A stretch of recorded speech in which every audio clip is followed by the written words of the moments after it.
উত্তরসূরি দিয়ে ভাগ করে দিতে পারলে আদানি আম্বানির রাজত্ব টিকিয়ে রাখা যায়।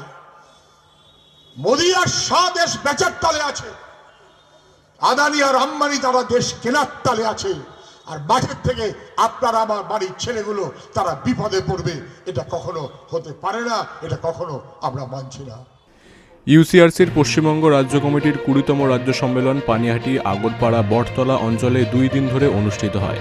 তার শেষ দিনের প্রকাশ্য সমাবেশ আগরপাড়া বটতলা বিদ্যাসাগর ক্রীড়াঙ্গনে। আজকের এই প্রকাশ্য সমাবেশে সভাপতিত্ব করেন মধু দত্ত।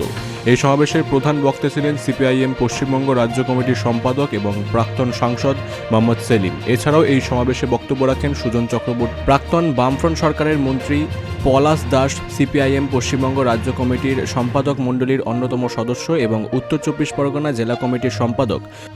कारण है एक ईडी को चाहिए था पूरा तैयारी करके जाना।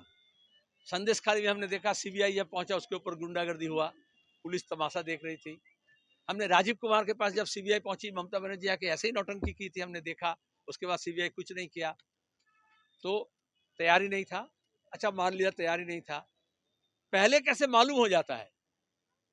आईपैक को मालूम हो गया, वो अपने अफसरान को बोला आज वर्क फ्रॉम होम करना, कोई ऑफिस में नहीं आना। तो ये कैसा रेड होता है? इसको मिली भगत बोलते हैं। तीसरा है, ममता बनर्जी अगर घुसपैठी की और वहां पे घुस गई और अगर हाईजैक करके लेके चले गई सामान, तो संगे संग एफआईआर करना चाहिए था।